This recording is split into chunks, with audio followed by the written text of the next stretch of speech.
Bom dia a todos. É um grande prazer estarmos com vocês aqui na manhã de hoje. Nós estávamos participando de uma aula de genética, onde o professor discorria a respeito da evolução das espécies.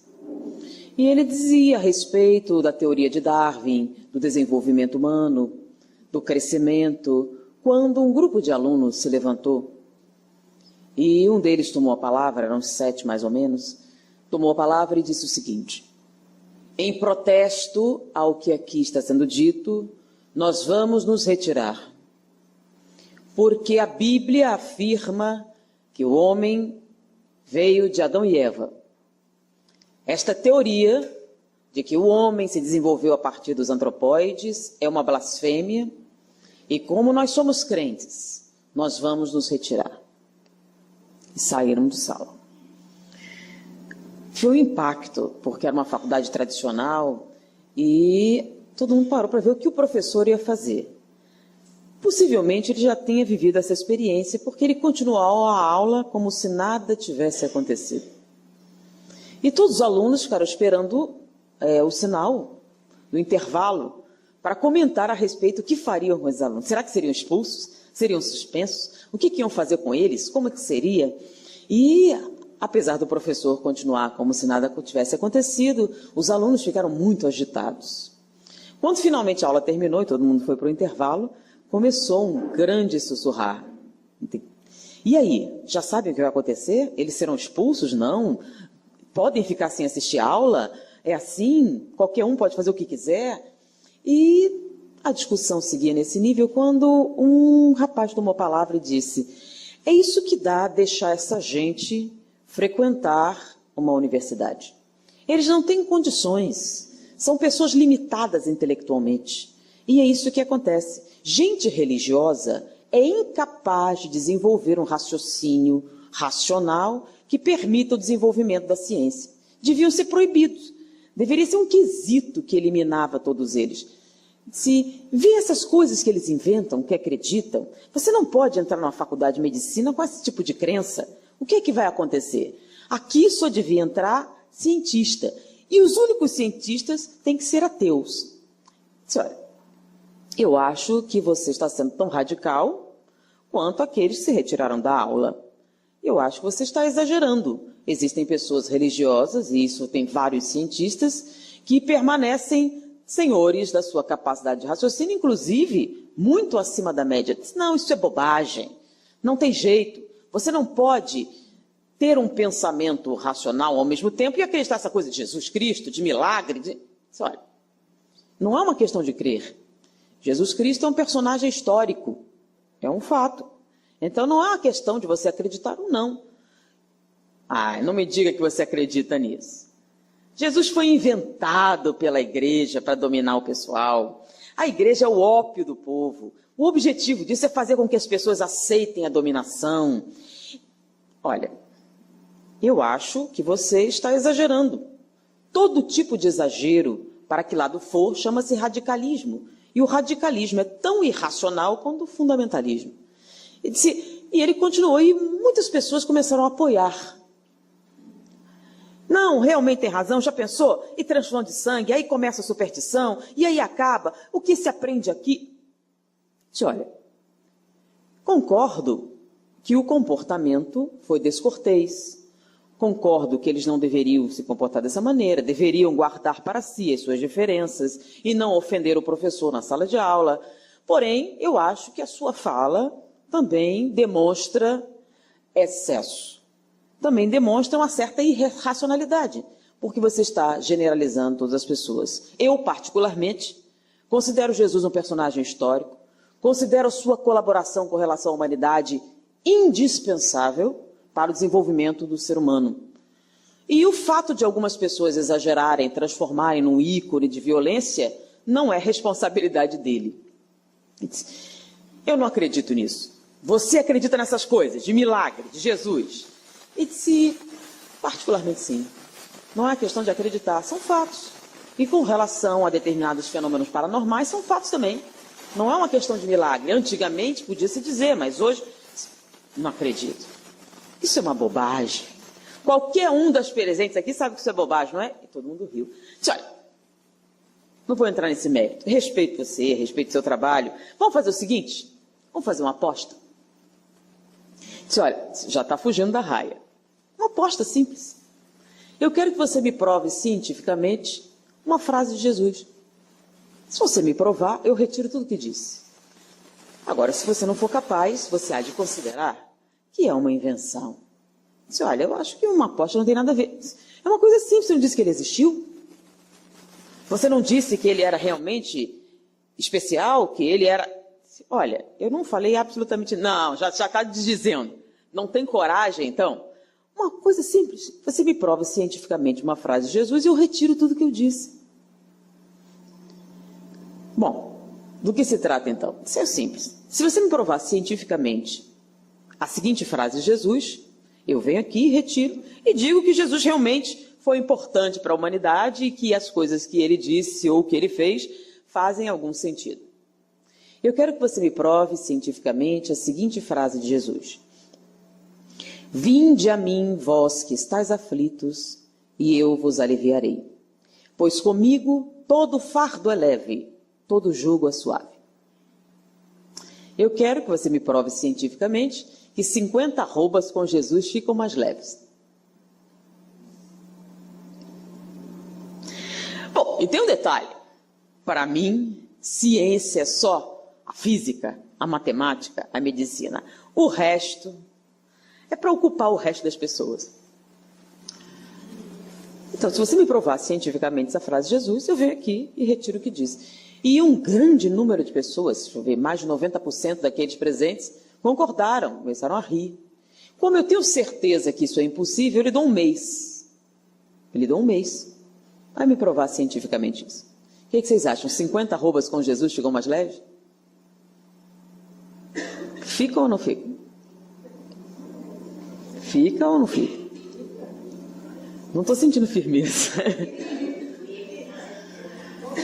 Fica ou não fica? Uma coisa é, muitas pessoas acham, não, isso foi uma linguagem retórica. Na verdade, uma metáfora. É? É uma metáfora? É uma linguagem retórica? É. Então, ele veio aqui para falar bonito. Quando nós falamos a respeito, ontem, da lógica, a respeito do raciocínio lógico, nós temos uma série de informações do mundo espiritual e alguns entendem que raciocinar com lógica é eliminar uma série de coisas. Não é verdade. Raciocinar com lógica é desenvolver um pensamento correto. Muito bem. No livro A Caminho da Luz de Emmanuel, fala a respeito da preparação que a Terra teve para o advento do cristianismo, para a reencarnação de Jesus. Jesus esteve próximo à Terra em duas ocasiões. A primeira, com o surgimento da vida na Terra. Ele presidiu o processo de formação da vida, o desenvolvimento do DNA, que permitiu que os seres vivos surgissem na Terra. E o segundo momento foi da sua reencarnação no desenvolvimento do cristianismo. E essa preparação para o seu retorno ao orbe terrestre levou 1000 anos de intensa preparação com relação aos espíritos que estariam presentes durante a sua presença na Terra, nos povos, para que a mensagem fosse recebida. Então, o livro de A Caminho da Luz, que conta a história da civilização à luz do Espiritismo, desenvolve o trabalho intenso realizado no mundo espiritual para preparar a reencarnação de Jesus. E dizia a respeito do espírito especial de que estamos falando. Alguém com uma autoridade acima de todos os outros, alguém responsável pelos processos que se desenvolvem no orbe terrestre, alguém que presidiu a formação do sistema solar. Então, uma pessoa com essas características, com essas possibilidades, reencarna para dizer palavras bonitas, metafóricas, com o simples significado de nos emocionar. Ele iria desperdiçar 1000 anos de preparação apenas para dizer algumas frases de efeito exatamente como alguém que preparasse um discurso com um determinado efeito emocional. A lógica permite que a gente desenvolva esse tipo de raciocínio? Então, diante da descrição do significado de Jesus no mundo espiritual, do real significado, não os ícones religiosos que normalmente reconhecemos, podemos verificar que Jesus falou muito pouco tempo. Então, de sua vida, foram 3 anos de vida pública. Dentro da vida pública, ele fez apenas 7 sermões. 7 sermões que modificaram a história da humanidade entre antes e depois dele. As suas palavras tiveram um significado tão grande que afetaram e afetam até hoje. Nesse momento, nós estamos aqui por quê? Então, até hoje, nós estamos sob a influência das palavras que ele disse. Até hoje, nós pautamos os nossos interesses com relação a se estamos a favor ou se estamos contra. De maneira que é impossível, pela lógica, que as suas palavras sejam apenas metáforas. Então, diante desse raciocínio, nós aceitamos uma aposta. Nós consideramos que Jesus, com certeza, não iria desperdiçar palavras para apenas um efeito luminoso ou característico. E aí começamos a pesquisar a respeito. Será que dá para provar? Então, pela lógica, 50 arrobas com Jesus ficam mais leves. Qual a explicação? Então, pelas características de Jesus, ele disse a verdade. Não imaginamos que ele tenha vindo apenas para nos encantar. Imaginamos que as coisas que ele disse têm um significado e uma utilização para o ser humano em todas as épocas da humanidade. Então, o que é que significa? 50 arrobas ficam ou não ficam mais leves? Por quê? Qual a explicação? Podemos provar isso? Passou a primeira semana e a gente perguntava para muita gente, alguém tem uma ideia? Imagine, alguém tem uma sugestão? 50 arrobas ficam por quê exatamente? E aí, não é, psicologicamente não serve. Não, filosoficamente, não, também não serve. Não, é uma frase de efeito. Ficam ou não ficam mais leves? Passou a segunda semana. E aí nós vimos um fenômeno muito interessante. Nós estávamos andando e de repente um grupo de pessoas, olha, na minha igreja estamos rezando por você. Você vai ter uma inspiração, Deus vai lhe ajudar. Aí um outro grupo de protestantes também, olha, nós juntamos lá, fazer uma corrente de oração em seu nome, para que você... E houve uma movimentação, porque a história correu, e houve uma divisão entre religiosos e ateus. E com tanta prece, né, não tem que vir uma luz, alguma coisa. E era muito interessante, várias religiões chegavam e diziam, não, estamos apoiando você, estamos orando, nosso pastor tem uma sugestão, e dava a sugestão, o outro vinha. E ao longo daquele mês, houve uma mobilização intensa. Inclusive, um fenômeno interessante, vários grupos religiosos resolveram fazer cultos na universidade, né, para modificar a atmosfera ateísta, materialista do local. Então, vários grupos resolveram fazer encontros. Então, surgiu um movimento religioso significativo lá por conta desse evento. Então, apesar de servir para a gente fazer uma palestra, isso é interessante, nós observamos que teve um outro efeito bastante significativo e de interesse humano, porque era uma universidade de medicina. Então, essa movimentação criou uma atmosfera diferente entre os alunos. Então, havia um encontro de várias religiões, católicos, protestantes, testemunhos de Jeová, vários tipos, que faziam cultos, passaram a ter cultos. Então, de acordo com a sua religião, você assistia. E havia uma capela, toda a faculdade de medicina tem uma capela por causa do hospital, do morgue. E nessa capela, várias religiões passaram a utilizar. Era uma capela que ficava totalmente isolada e passou a ser utilizada a partir daquele momento. Mas o tempo foi passando. Terceira semana. E ele passava e ria. E tinha um grupo, né? E era interessante, toda vez que ele se aproximava, uns juntavam outros assim, sabe? E era uma coisa muito pitoresca. Mas entramos na 4ª semana e não tínhamos uma resposta. E começamos a ficar extremamente preocupados. Será que não dá para provar?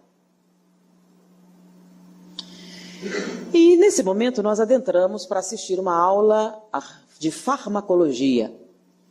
E o tema era analgésicos, medicamentos para o controle da dor. E o professor ia falar a respeito do assunto e ele escreveu: não adianta eu ensinar para vocês sobre os analgésicos, os remédios para o controle da dor, sem que vocês entendam exatamente qual o mecanismo da dor, como a dor funciona, como ela se desenvolve.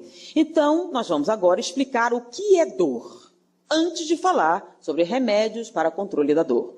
Uma vez entendendo a mecânica da dor, vocês serão capazes de identificar qual o medicamento adequado para agir em determinado quadro. Então ele começou. Dor. A dor é um sinal fisiológico que caracteriza uma injúria celular, visando a integridade do organismo pelo reflexo de retirada. Não se preocupe que eu vou traduzir. Espera aí, mas o que isso tem a ver com as 50 arrobas de Jesus? Vamos chegar lá. Então ele começou. Sinal fisiológico. Quando ele falou sinal fisiológico, alguns alunos dizem, mas espera aí, a dor não é um sinal de doença? Então, só sente dor quem está doente. Então, deveria ser um sinal patológico. Ele disse, não. Só sente dor quem é saudável. Quando você perde a saúde de tal maneira, o seu corpo se torna incapaz de se defender e a ausência da dor é um sintoma característico, por exemplo, dos estados terminais. Mas, espera aí, como assim? A dor é um aviso, um alarme que o corpo tem para identificar toda vez que células morrem. Então, toda vez que um grupo de células morre, dispara-se um alarme. E no cérebro se entende que esta atitude, este comportamento, este alimento, a coisa que você está fazendo é prejudicial para a integridade do seu organismo. Então, por exemplo, se nós encostarmos a mão na chapa quente, a gente vai fazer, oh meu Deus, talvez eu esteja machucando minha mão? Não, né? O que a gente vai fazer imediatamente? Por quê? Porque você está preocupada em machucar a mão? Porque você está preocupada em ter algum... Não, por que você tirou a mão tão rapidamente? Por causa da dor. Então, se você lesar a perna e tentar apoiar, o que você faz? Se não sentisse dor, o que aconteceria? Você continuaria andando até que a lesão aumentasse. Então, a dor tem como objetivo avisar de que este comportamento que você está tendo é prejudicial. Então, se o nosso colchão for mole demais, dá dor nas costas? Se for duro demais? Se a gente comer demais, dói? Se comer de menos, também dói. Então, quando é que não dói?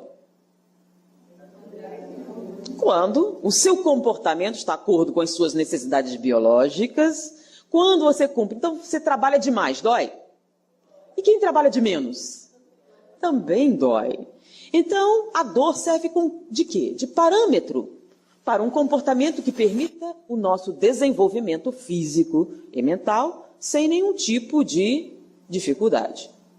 Inclusive, algumas crianças que nascem com ausência total da dor, inclusive teve uma reportagem na televisão, né, a respeito das pessoas que não tinham dor, tinham lesões gravíssimas. A maior parte delas morre antes de atingir a certa idade, porque dor de garganta, dor de ouvido são o quê? Avisos, né? A criança começa a chorar, está com dor, e você procura. Se isso não acontece, muitas morrem dessas lesões e você nem soube que isso aconteceu. Então, a síndrome da ausência de estímulos dolorosos não é tão incomum como se imagina. O problema é que as crianças morrem antes que você faça um diagnóstico. As que conseguem sobreviver dificilmente percebem. Se vocês notarem as pessoas da reportagem, elas tinham lesões gravíssimas. Então a criança se machucava, tinha uma lesão séria, você pouparia a perna. Se você não sente dor, você continua. Se nenhum de vocês sentisse dor, ao final da palestra vocês teriam lesões. Porque sem perceber, vocês se movimentam na cadeira. Vocês melhoram a circulação, por quê? Porque a dor avisa que se você mantiver essa posição durante muito mais tempo, o que vai acontecer? Vai cortar a circulação. Então a dor está presente em todas as nossas atividades. Então, ela não é um aviso de doença, é um aviso de quê? De preservação da saúde. Então, batimentos cardíacos, estímulos dolorosos, pressão arterial, são sinais vitais. Sinais que você está bem. Então, patologia, que é a doença, ela tem outras características. E a dor está ali para quê? Para avisar de que uma doença está se instalando. Então, não é um sinal patológico, é um sinal fisiológico. E o que é que isso tem a ver com Jesus e as 50 arrobas? Vamos chegar lá. Então, ele identificou. Dor é um sinal fisiológico que caracteriza uma injúria celular, ou seja, que caracteriza a morte de células. Então, se uma célula morrer, não é um estímulo doloroso. Mas se uma determinada quantidade morre, esse estímulo chega ao cérebro e você entende como estímulo doloroso. Caracteriza uma injúria celular visando o quê? A integridade do organismo, visando a nossa proteção. Então, a dor existe para a nossa proteção. Essa é a definição fisiológica da dor. Então, a dor existe para nossa preservação, para preservar a nossa saúde. Isso é muito importante, essa definição. Então, a dor não é um castigo de Deus. A dor não é nada demoníaco. A dor é um aviso a respeito do nosso comportamento, com o objetivo de preservar a nossa saúde. Né? Se você sente dor, você vai ao médico procurar a causa, não é verdade? E se não sentir nenhuma? Quando você descobrir, já é tarde demais. Então, ele continua. Vocês já perceberam que a dor das pessoas não é igual? Todos sentem a dor da mesma maneira? Então o professor falava, algumas pessoas, ao espetar o dedo com agulha, gritam loucamente, enquanto outros com câncer terminal se comportam com a maior dignidade. O que significa isso? A dor é diferente para as pessoas ou algumas pessoas exageram? A dor é diferente ou as pessoas exageram?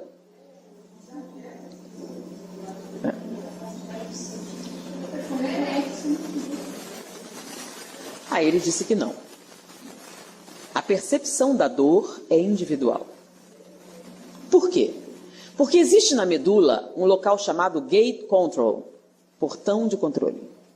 É uma porta, chama-se portão porque ele abre ou fecha. Se ele está totalmente aberto, todos os estímulos dolorosos atingem o cérebro, de maneira que você tem plena intensidade da dor. Você vai sentir totalmente. Se esse portão estiver 50% fechado, você vai sentir no mesmo estímulo a metade da dor que alguém com o portão totalmente aberto. Então, numa determinada queimadura, se você está com o portão totalmente aberto, a intensidade será de 100%. Mas se uma outra pessoa com a mesma lesão tiver o portão 50% fechado, ela vai sentir a metade da dor do outro. Então, quando os dois relatarem a dor, um vai relatar uma dor muito mais intensa do que o outro. Se nós encontrarmos uma terceira pessoa que tenha o portão 80% fechado, ela vai sentir apenas 30% da dor. Não, está doendo, mas não é tanto assim. E a lesão é exatamente igual dos três. Então, esse estudo foi realizado e percebeu-se que a dor é identificada de maneira diferente, pessoa para pessoa. Isso já tinha sido identificado, porém, depois identificou-se que havia um portão que se abria ou se fechava e que definia a quantidade de dor que você sentia. E o que é que isso tem a ver com as 50 arrobas? Vamos chegar lá. E no momento que ele começou a falar disso, uma luz se acendeu. É esta a resposta. Vamos ver se vocês acompanham. Bom, mas o que faz com que esse portão se abra ou se feche, dependendo da pessoa? Existe no cérebro uma região chamada sistema analgésico central. Quando você fala analgésico, é controle da dor. E essa região produz duas substâncias que têm uma ação direta sobre esse portão. São as encefalinas e endorfinas. Quando esta região produz em grande quantidade, encefalinas e endorfinas, o portão vai se fechando. Na mesma proporção de que essas substâncias são liberadas na corrente sanguínea. Então, quanto maior a quantidade de substâncias liberadas, mais fechado fica o portão, menos dor você sente. Quanto menos atividade tem essa região, mais o portão se abre, mais dor você sente. Bom, mas o que é que faz com que o sistema analgésico central de algumas pessoas tenha maior atividade ou menor atividade? Isso está ligado diretamente à sua localização. O sistema analgésico central está localizado numa área interna do cérebro chamada arqueocórtex. Nós podemos dividir o cérebro humano em duas partes, o arqueocórtex e o neocórtex. Arqueo vem de arqueologia, lembram? Arcaico. É o chamado cérebro primitivo. Então a parte interna é chamada cérebro primitivo. E a parte mais externa é o neocórtex, neo de novo, novidade, moderno. É o cérebro moderno. Essa divisão se encontra mais nítida quando nós estudamos as nossas espécies ancestrais. Lembram do processo evolutivo? Apesar do que eles falaram, o processo evolutivo existe. Então, no nosso desenvolvimento biológico, nós inicialmente tínhamos uma parte do cérebro que foi crescendo. Então, até os animais, ele chegou num nível. E chegou no ápice nos seres humanos. O cérebro dos seres humanos tem partes novas que não existem em outras espécies. E essa parte está localizada no neocórtex. Então, nossas chamadas funções superiores, raciocínio, memória, projeção para o futuro, uma série de atividades que só os seres humanos são capazes, está localizada no neocórtex. E o arqueocórtex, o que ele contém? Tudo o que o homem tem em comum com os animais. Tudo o que tem no homem, que também tem nos animais, está no arqueocórtex. Os animais sentem dor? O homem sente dor? Onde fica a dor? No arqueocórtex. Os animais sentem medo? O homem sente medo? Onde fica o medo? No arqueocórtex. Então, todas as coisas que o homem faz, que o animal também faz, está no arqueocórtex. Agora, tem coisas que o homem faz, que o animal não faz. Peça de teatro. O homem faz? Os animais fazem? Onde fica a construção de peças de teatro? Neocórtex. Né? Caridade, o homem faz? O animal também faz? Onde fica a caridade? Neocórtex. Sinfonias, composição de sinfonias. O homem produz? O animal também faz? Onde ficam as sinfonias? Então procure tudo que o homem tem, que o diferencie do animal, e onde é que se encontra? Neocórtex. Bom, e o que é que isso tem a ver com as 50 arrobas e Jesus? Vamos chegar lá. Muito bem, já identificamos então o neocórtex e o arqueocórtex. O sistema analgésico central, que é responsável pela produção de encefalinas e endorfinas, que fecha ou abre o portão de controle da dor, está localizado no arqueocórtex. E ele funciona da seguinte maneira. Quanto maior a atividade elétrica cerebral do arqueocórtex, menos substâncias o sistema analgésico central produz. Quanto menor a atividade elétrica cerebral a nível de arqueocórtex, mais você libera o sistema analgésico central, maior a produção de encefalinas e endorfinas, mais fechado o portão, menos dor você sente. Vamos traduzir isso. Quando você concentra sua atividade elétrica no arqueocórtex, você diminui a atividade do sistema analgésico central e abre o portão. Se você diminui sua atividade elétrica no arqueocórtex, libera o sistema analgésico e fecha o portão. Como é que isso acontece? O que é que tem no arqueocórtex mesmo? Tudo que nós temos em comum com os animais. Então, o que significa aumentar a sua atividade elétrica cerebral no arqueocórtex?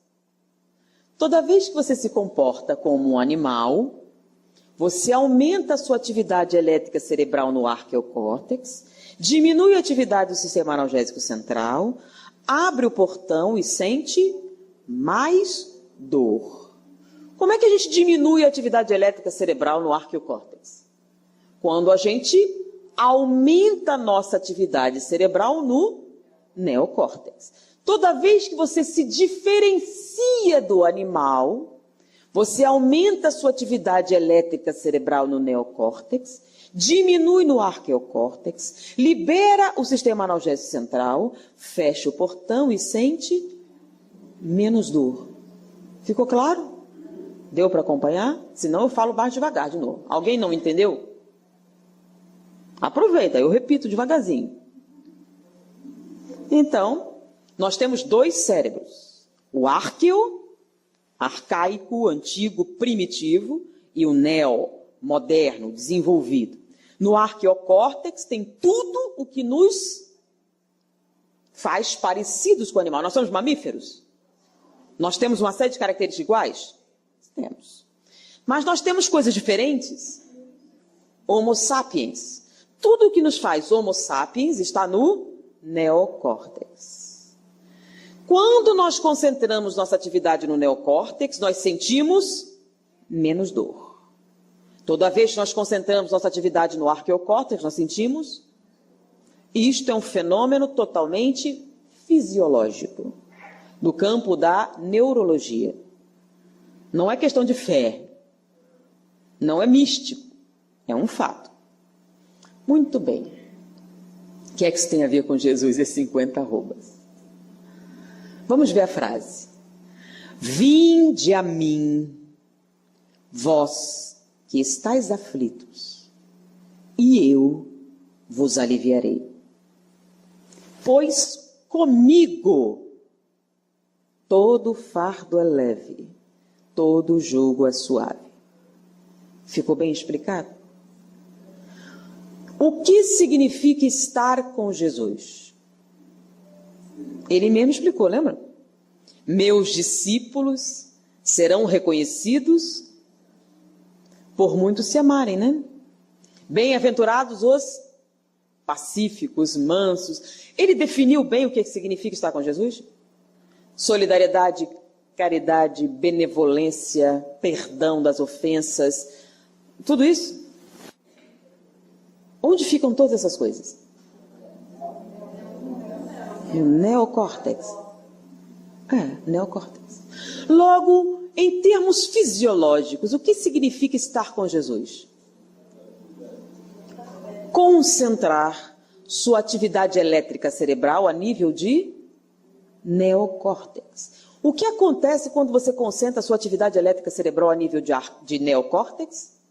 Você libera o arqueocórtex, aumenta a atividade do sistema analgésico central, produz maior quantidade de encefalinas e endorfinas, elas circulam, fecham o portão e a dor é menor. Logo, quando você está com Jesus, você sente menos dor fisiologicamente, neurologicamente falando. Não é uma questão de fé. Não é uma questão mística, não é uma questão espiritual, é uma questão física, é uma questão material, fisiológica. Quando você está com Jesus, você sente menos dor. O que é um fardo? A dor é um peso? É um fardo? Imagina um fardo bem grande. É pesado de carregar? 50 arrobas com Jesus ficam mais leves? Então vamos traduzir isso fisicamente. Você está com uma sacola para carregar, subindo uma ladeira. O que acontece quando você está no meio do caminho? O que acontece com o peso?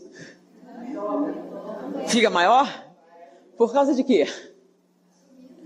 Não é só da subida, é por causa de que parece maior? O peso continua 50 arrobas, mas ele parece maior por quê? Cansaço. E com o cansaço vem a Dor, não é isso? Imagina que nesse momento você encontra com Jesus. O que acontece com sua dor? Tem gente que nem, dependendo da intensidade, o portão pode ser até totalmente fechado.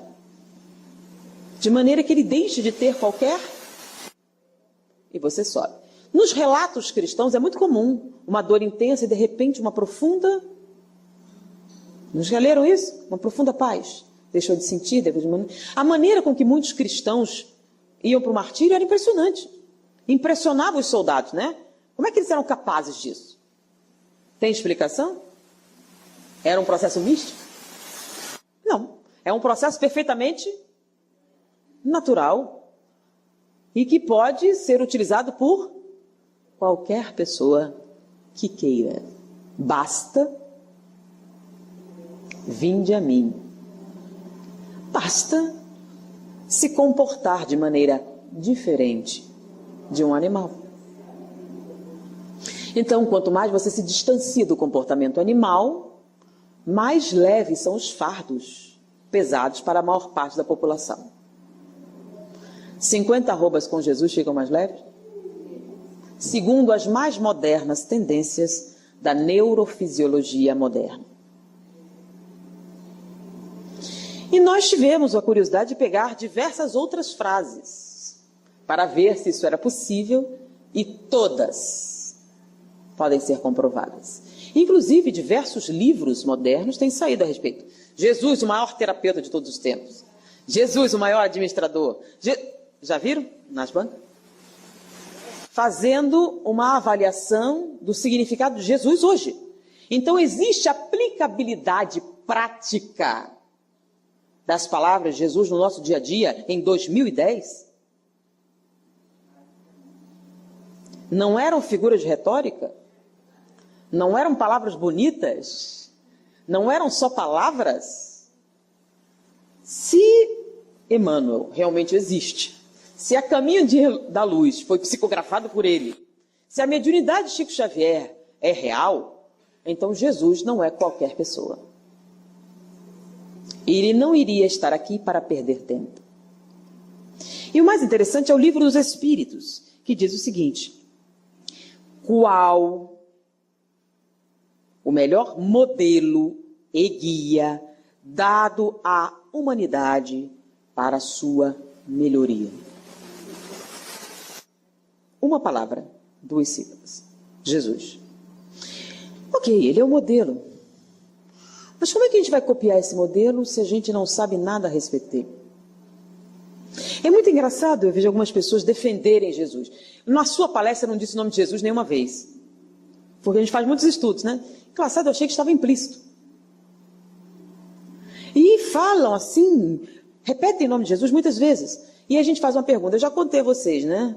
Quantos sermões Jesus fez? Vocês conhecem todos? O modelo e guia da humanidade, o governador da terra, o espírito especial que veio à terra com o objetivo de ensinar a humanidade, você não sabe? Ele não escreveu um livro de 300 páginas, 7 sermões só. Tudo bem, os 7 pode ser muito. O último. Quais foram as últimas palavras de Jesus para a humanidade? Olha, que o pessoal dá muito valor às últimas palavras, não dá? As últimas palavras de Túlio Vargas, as últimas palavras de Jânio Quadros, as últimas palavras de... Quais foram as últimas palavras de Jesus? Não foi. Não foi. Não foi. Você sabe por que Jesus ficou famoso? Justamente porque essas aí não foram as últimas palavras. É ou não é? Ah, é? Depois disso que ela falou, o que aconteceu? Que fez ele ficar famoso. Um monte de gente se entrega e não fica famoso. Por que Jesus ficou famoso? Porque essas, principalmente porque essas não foram as últimas palavras. O que aconteceu depois? Por que Jesus é tão importante para o catolicismo, para o protestantismo, para um monte de gente?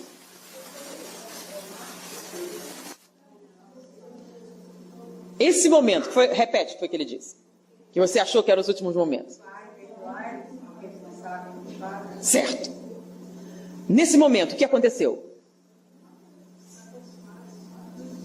Nesse momento ele morreu. Todo mundo, né? Mas com ele foi assim que aconteceu? O que aconteceu? Gente, vocês não sabem o que aconteceu? Jesus voltou dos mortos. Aquelas não foram as últimas palavras. Ele voltou. Lembram que ele voltou? Apareceu para os discípulos, Maria Madalena, pregou, fez um monte de coisas. E todo mundo soube que ele tinha. Por isso ele ficou famoso. Porque milagre um monte de gente fez. Mas qual foi o maior milagre que ele fez?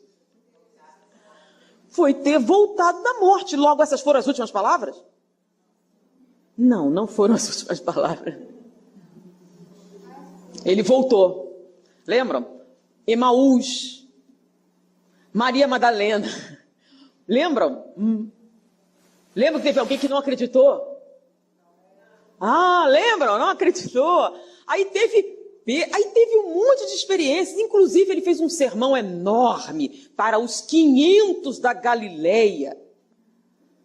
E no final, o que foi que aconteceu? Alguém aqui foi católico alguma vez?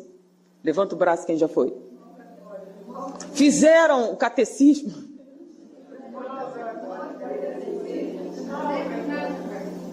Eu tenho a impressão que a Igreja Católica, nesse campo, ele faz um... Qual foi o final de tudo? O que aconteceu com Jesus? Não. Acendeu. Agora, antes de acender, ele disse as últimas palavras para a humanidade. Olha, eu não vou dizer, não. Não vou.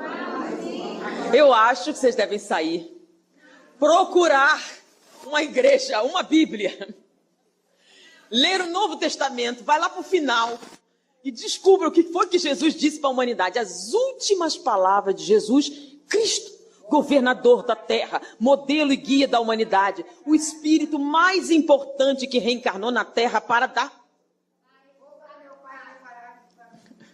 Então, como é que ele pode ser modelo e guia se nem as últimas palavras vocês não conhecem?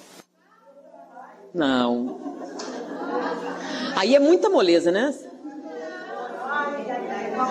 É muito mais interessante vocês pesquisem. Eu não conto para ninguém. Se vocês não acharem uma igreja, vocês podem ir no hotel. Todo hotel tem aquele Novo Testamento, lembra? Então, o Novo Testamento... Não, esse foi na cruz. Esse é na cruz. Então, olha só. O último sermão de Jesus foi muito importante. Inclusive, foi extremamente importante para nós espíritas. Não falo. Veja bem, fica fácil demais, não é não? Isso aí não é difícil da gente encontrar. Né? E quem não tiver, procura na internet que tem Bíblia online. Então, o que nós estamos vendo? Vocês sabem, por exemplo, Jesus, ele só falou 3 anos. Tem um detalhe, ele andava a pé. Numa extensão de terra grande. Então, as palavras de Jesus, o ensinamento de Jesus está contido nos 7 sermões que ele fez, só 7, viu? 7. E nas parábolas que ele contou. Lembra as parábolas? Porque ele ensinava através de pequenas histórias com fundo moral, as parábolas. Quantas parábolas Jesus contou?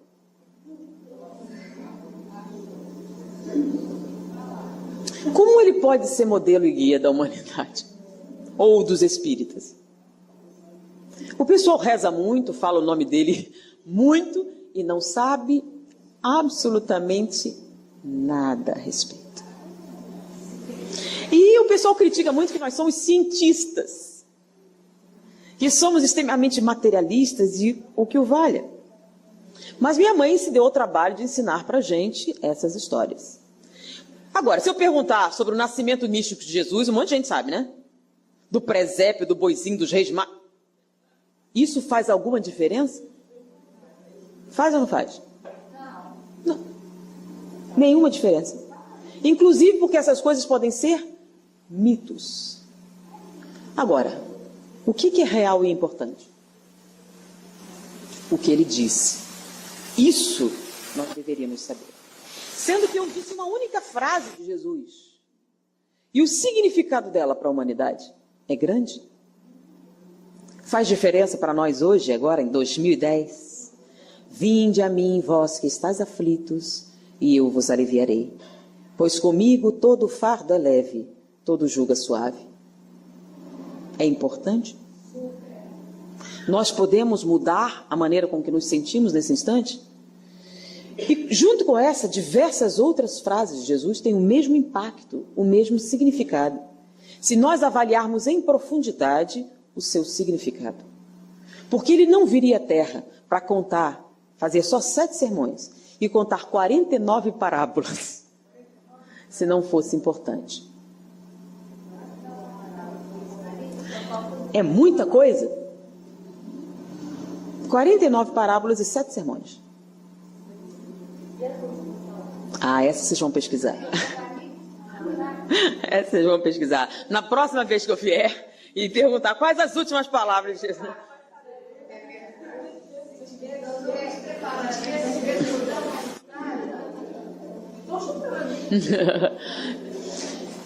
Então, o que a gente nota agora? Que, na verdade, a nossa religiosidade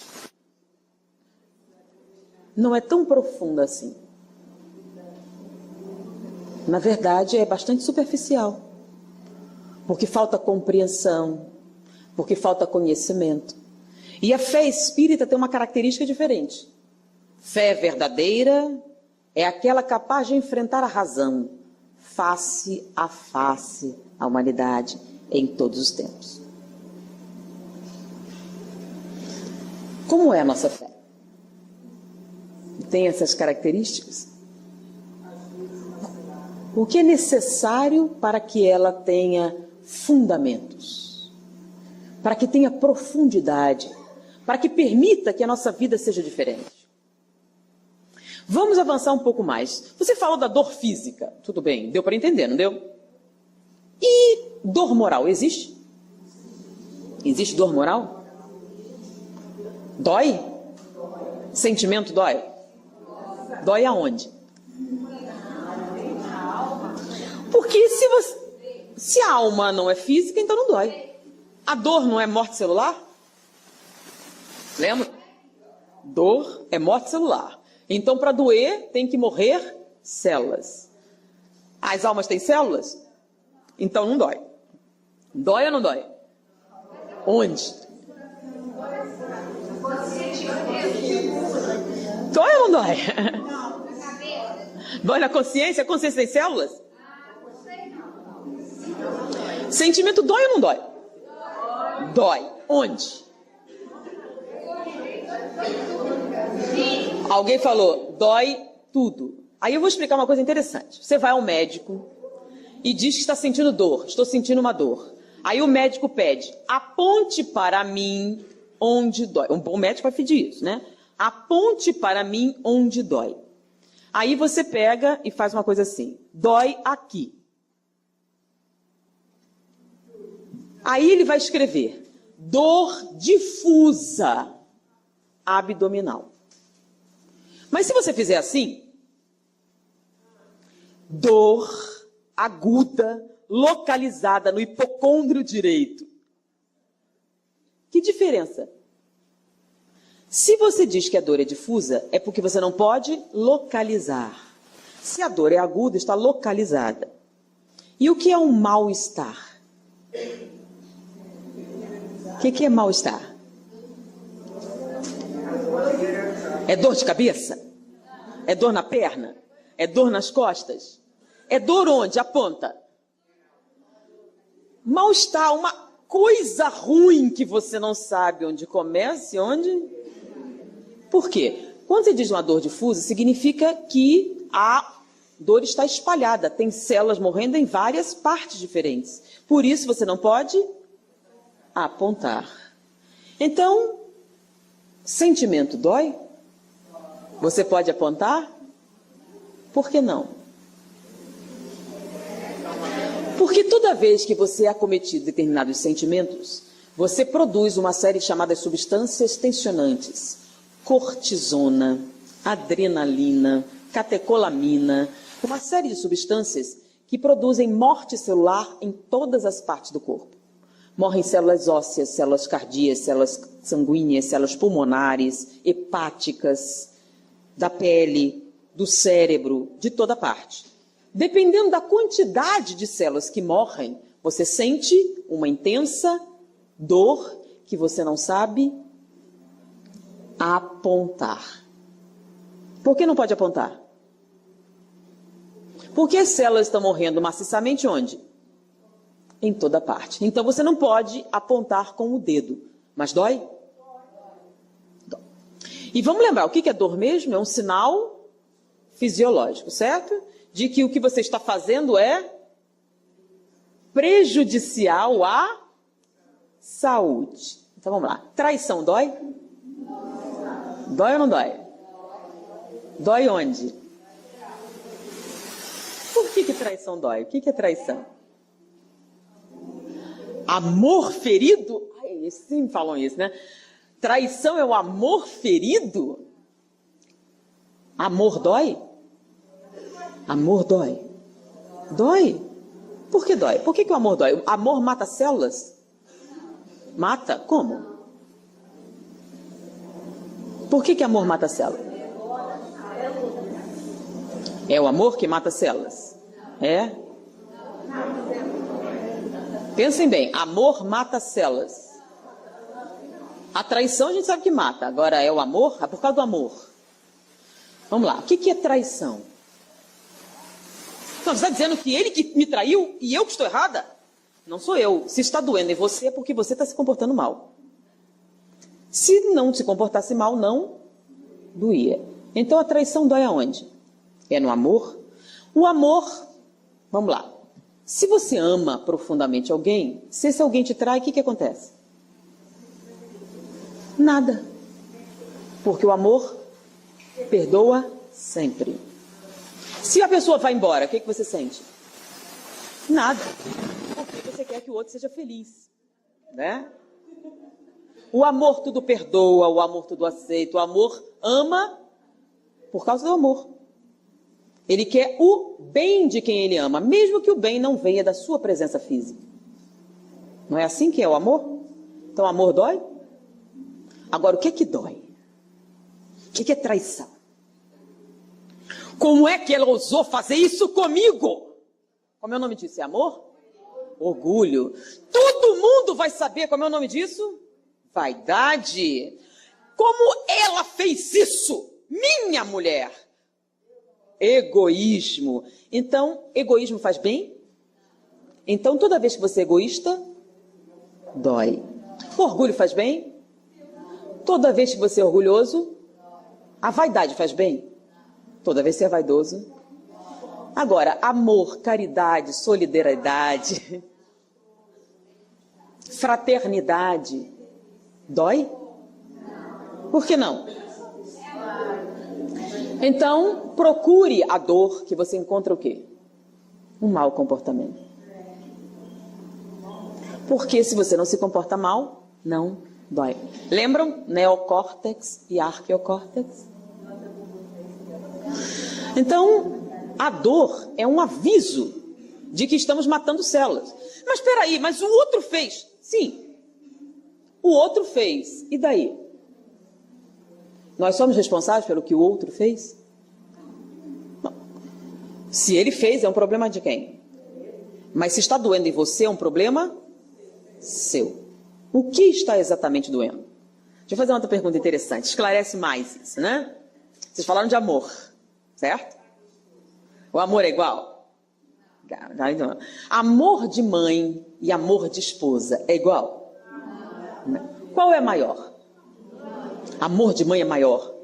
Mais puro? É mesmo? Vocês têm certeza?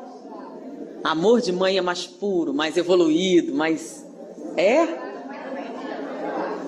É? Ok. Então, vamos fazer uma experiência. Lembra que a gente fez sobre argumento? Vamos fazer uma pequena experiência. Então, você ama a seu filho mais do que ama seu marido, certo? Ok. Morreram os dois, morreram todos. estão no mundo espiritual, reencarnam de novo. Dessa vez o filho vem antes. Você casa com ele, seu marido é seu filho. Quem que você ama mais agora? É o filho. Ah, é? Vocês sabem por que vocês amam mais o filho do que o marido? Querem saber exatamente? É porque o marido é de segunda mão. Antes de ser seu, ele foi da mãe dele. Já o filho é meu. Como ele é meu, eu amo mais. Como é o nome disso? Ah, tem nada a ver com amor, né? Egoísmo. O filho é meu. O marido talvez seja. De maneira que é por isso que você ama mais. Não tem nada a ver com amor. E o amor é diferente, nós temperamos amor com orgulho, com vaidade, com egoísmo, com posse, com uma série de coisas extremamente prejudicial. Porque o amor mesmo, ele é transcendental. Sobrevive após a morte e permanece. Para vocês terem uma ideia, no dia em que você amar o seu filho, exatamente igual você ama seu marido, exatamente igual você ama o mendigo da rua, você não precisa reencarnar mais. Deu para entender? O seu objetivo é amar a igualmente, sem preferências. Ou mesmo que você tenha alguma, ela não se manifesta. Por quê? Porque a justiça, porque uma série de coisas são o seu norte. Na verdade, você tem 3 filhos. Você tem alguma preferência. Mas se você manifesta, o nome disso é orgulho, vaidade, egoísmo. Mesmo que você tenha, você não pode, porque todos têm o quê? Os mesmos direitos ao seu afeto. Então isso seria uma questão de justiça. E o certo é que essa justiça não fosse só para os seus filhos. Quer dizer, os seus filhos podem fazer, o filho dos outros é uma porcaria, né? Olha o problema. Aqui, no centro espírita, deve ter muitas crianças. Então a gente olha aquelas crianças, que crianças horríveis, mal educadas, um horror. Você tem certeza que seu filho não vai casar com ela? Já pensou o problema? Agora, se você olhasse como potencialmente a família universal, você, em vez de criticar, o que você faria? Todas as crianças são nossas crianças. Não são as minhas crianças. São as nossas crianças. Nossas crianças. E você é responsável por todas. Aí eu lembro uma coisa engraçada. No centro espírita que nós frequentamos, né? Tinha uma menininha que ela era da pá virada. Meu Deus, que menina terrível. Ela não era só levada, ela era muito desafiante com os adultos, né? E ela me obedecia bastante. Um dia eu me perguntei assim, por que exatamente, né? E então um dia ela estava dizendo assim, você se sente aqui, fique bem quietinha até terminar a reunião. E ela disse assim, tudo bem, eu vou ficar. Aí, por quê? Não, porque eu quero casar com seu filho. Deus seja louvado. Ela já decidiu, é possível que consiga, porque a menina é determinada. Então, eu tenho que tomar conta, porque possivelmente, se ela vai casar com meu filho, vai ser minha nora, eu quero que ele seja feliz. Vocês têm certeza que isso não vai acontecer aqui? Então é possível? Então não são os meus, são os nossos filhos. Sim. Então eu passei a vê-la de maneira bem diferente. Vamos estar mais ativos nesse processo educacional. Então, em vez de pensar, a mãe devia fazer, nós passamos a... E com isso todas as crianças, não sei, pode ser ela, mas pode ser outra, tem várias meninas lá. Então, esse pensamento é o pensamento espírita. Então, se você está sentindo dor, o que é que você tem que fazer? Qual a causa da dor? Que comportamento equivocado eu estou vivenciando? Ah, mas eu tenho artrite reumatoide. Eu estou me comportando mal? Nós temos um amigo que é considerado o 5º maior homeopata do mundo. E a tese de pós-doutorado dele foi muito interessante. O perfil psicológico de algumas doenças. E ele escolheu 3 especificamente. E no processo da artrite reumatoide, ele verificou que existe um perfil psicológico constante. Se você não tiver isso no seu perfil, você não sofre de artrite reumatoide. A artrite reumatoide está relacionada ao orgulho. Pessoas que não são orgulhosas não sofrem de artrite reumatoide. Não é só isso, ele analisou também processos renais. Quem tem afecções renais. Ele disse que as afecções renais estão intimamente ligadas com o ciúme. Quem não é ciumento não tem problemas renais.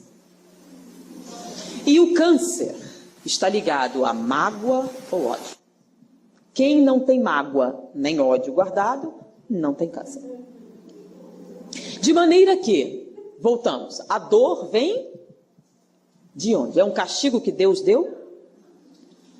Foi Deus que colocou a doença em você? Quem foi? Então a dor vem para quê? Para alertar sobre o quê? Sobre nosso comportamento. Independente se é uma dor física ou uma dor moral. Então, toda vez que nós estamos sentindo dor, sentimos porque nós nos comportamos mal. Sim, mas o outro fez sim. Se vocês usarem esse argumento toda vez, vocês estão justificando os obsessores, né? Ele fez e vai pagar. O nome disso é vingança. Vingança e justiça são a mesma coisa? Então o problema da traição é a vingança. Você quer que ele sofra igual. Não é isso? Isso é bom? Você quer que ele pague por isso? Hã? Engraçado, pode ser que seja você que já esteja pagando, não é não? Porque tudo que acontece tem uma origem, lei de causa e efeito. Então nós temos que mudar o quê? Eu não posso mudar o comportamento do outro. Eu posso mudar qual? O meu. Então eu posso mudar o meu comportamento? Posso. Posso aliviar a dor? Então a traição está doendo. Como é que eu faço então? Lembram? Vinde a mim, vós que estáis aflitos, e eu vos aliviarei. Pois comigo todo fardo é leve, todo jugo é suave. Vai doer menos? Vai. Então toda vez que você se aproxima de Jesus, a dor diminui. A dor moral também? Sim. Se está doendo é porque células estão morrendo. No momento em que o seu portão começa a se fechar, o que acontece? No momento em que você entrega a sua vida, e quando eu digo entrega a vida a Jesus, eu penso, não é uma coisa ociosa, não, é entender o que foi que ele disse e o que ele quer de nós. Então, no momento que você entrega a sua vida a ele, todo o seu sofrimento, quanto mais intensamente você se entrega, menor ele é. E para algumas pessoas, totalmente inexistente. Como é que ele pode rir assim? A vida dele está um horror. E se comporta assim, parece que não tem. Eu me lembro, eu até contei aqui, nós estávamos, eu e meu marido, né, estávamos passando uma crise financeira muito séria. Estávamos praticamente falidos. E ele estava muito nervoso mesmo, não conseguia dormir, e como vai ser, e um desespero grande. E nós estávamos... Um dia, aí ele virou para mim zangado e disse, você não tem noção de como nós estamos? Estamos falidos. Sim, meu bem. Você compreende o que isso significa? Não temos dinheiro. E você fica com esta cara. Eu vou fazer uma pergunta. Se eu chorar bastante, você se sente melhor? Se você se sentir melhor, eu juro que eu vou chorar. As coisas vão melhorar se eu chorar?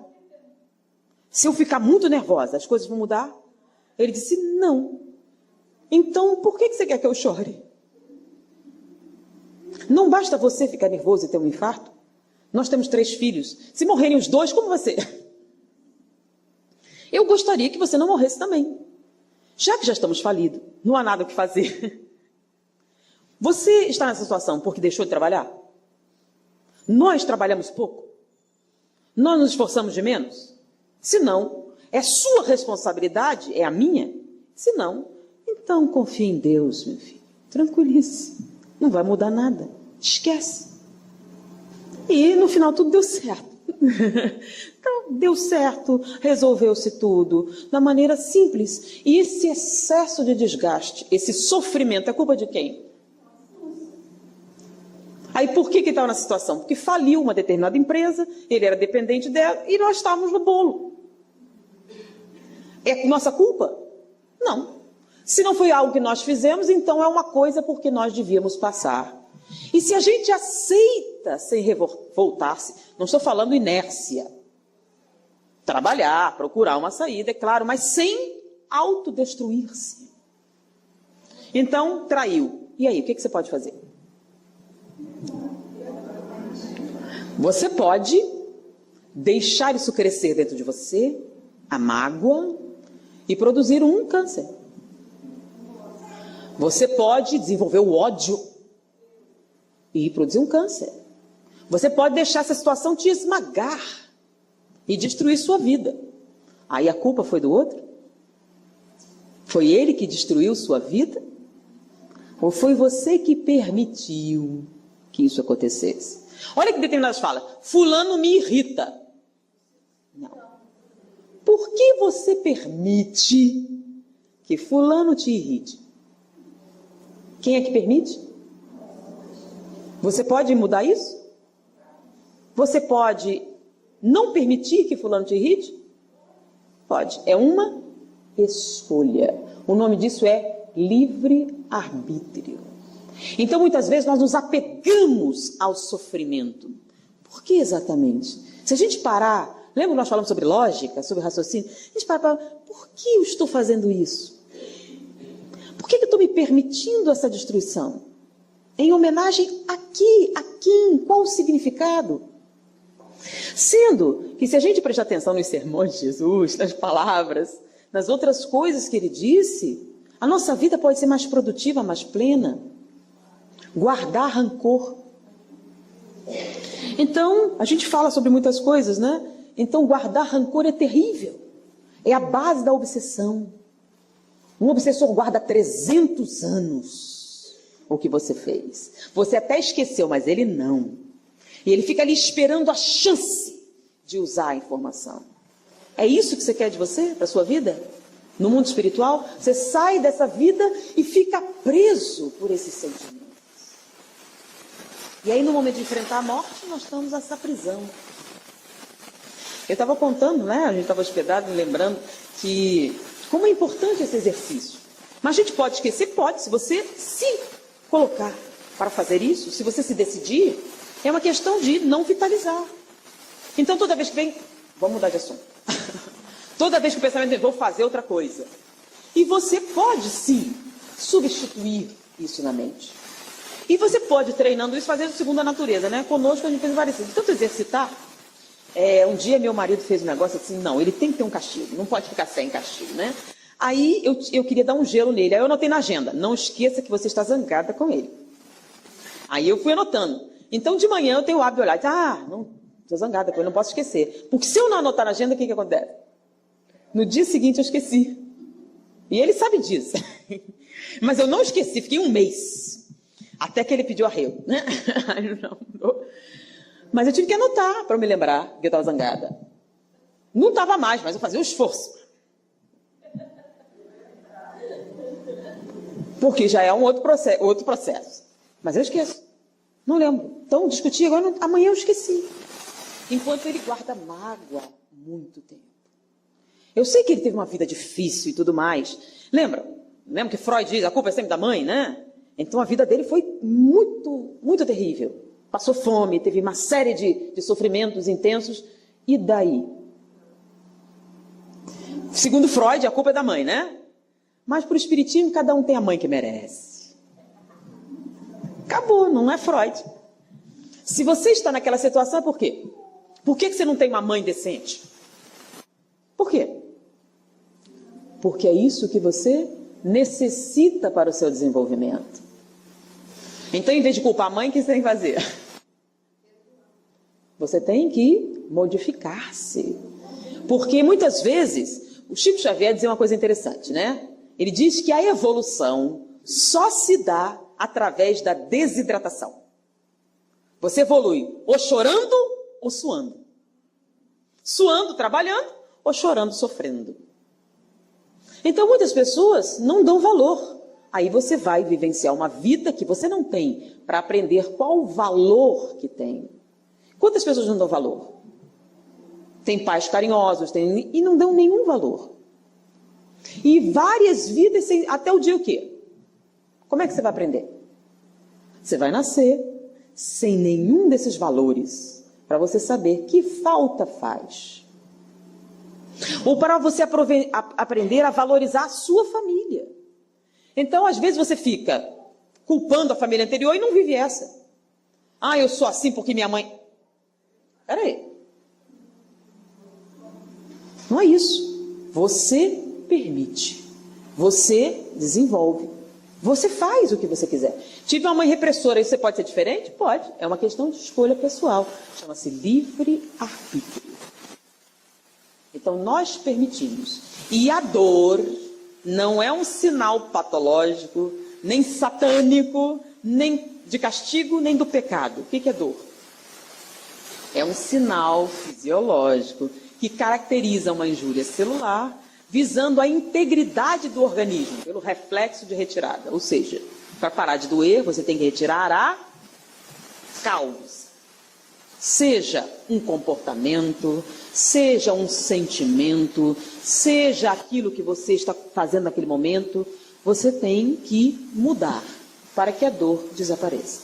Mas eu não consigo identificar, então você vai buscar identificar a origem deste sofrimento. Onde está exatamente? E você vai trabalhar nele. Então, no Livro dos Espíritos tem: o que fazer para alcançar a felicidade e resistir ao mal? Resposta dos Espíritos. Um sábio da antiguidade vô-lo disse: conhece-te a ti mesmo. De maneira que nós temos as respostas. A gente precisa aprofundar esse conhecimento para transformar isso num processo ativo, e não como uma teoria, e sim como um processo interior, um processo racional, um processo de fundamentação, de conhecimento e não de crença.